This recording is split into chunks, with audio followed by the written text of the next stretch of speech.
So this is a painting I just finished. It's called Summer 2012. And I really just wanted to have fun this summer. I was at a frustrating moment with my work, trying to move the content and invent new ideas, and it was getting frustrated. It kind of wasn't happening.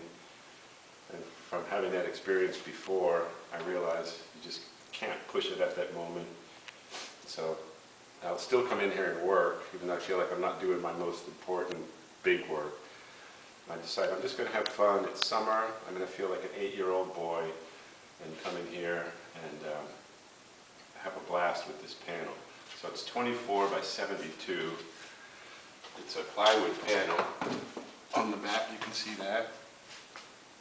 1/4-inch birch on the front. And so I started collaging. This is a piece of a print. This is a piece of an etching. I started collaging mat board, other pieces of paper, just kind of covering the board. Then I put these 2 shelves on here and realized this is where I'm going to really have fun, because I can carve some small things and just fill the shelves up with heads and different objects. These guys come from Tennessee folk art that I've been collecting. They're kind of minors. It's by a woman named Carrie Webb. I've got the pieces over there I can show you. So I just traced those, did an outline of those, and kind of painted my own version of her folk art guys. And then just started filling the shelves and kind of slowly building and filling. I really like piecing things together like a puzzle.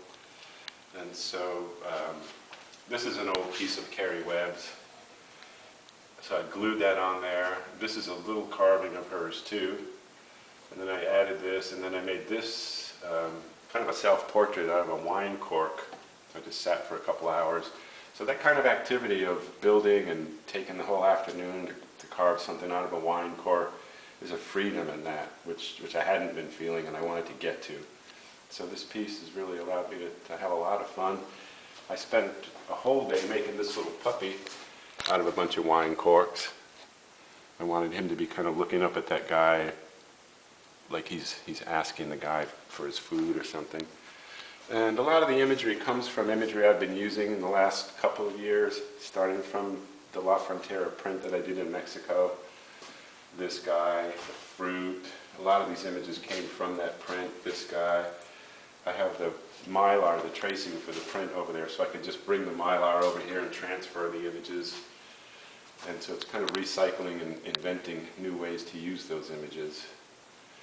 I had this portrait of this woman. I did 6 or 7 little portraits called Imaginary Neighbors a while back. So I made a shelf for this portrait, put these glasses up underneath here from Bangladesh because they're here on the etching. I traced some of the glasses on the etching.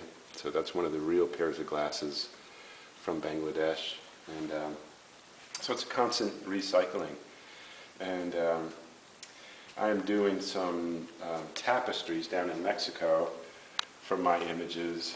And in the process of making simple images for the textiles, I've simplified a lot of these images, and I drew the designs for the tapestries, and then I reduced them on the computer down to like this so I could put them in my opaque projector. And now I've been projecting some of those images onto wood pieces here.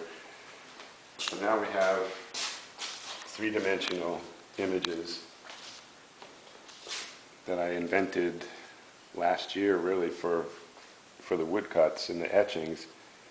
Now they go on to that piece, Summer 2012, now they're going to be their own. And some of these are really fun. Fruit, cars. These 2 go together. So that's going to end up being one piece like that. But these will end up being painted. They'll end up being grouped together on the wall as a wall piece. Kind of like this guy. This is the biggest one so far that we've done. My studio assistant Shane and I are cutting these out. So this is kind of a self-portrait. Don't you think it looks like me? So they'll be on the wall. They'll sit about 6 inches off the wall in different groupings of all the narrative images to tell some new stories. Here's a new painting I just finished called Days Go By. It's got some Duke Ellington writing, music written up the side, piece of Osage orange. So this represents time, years going by, days go by, everyone's kind of moving and living their lives. But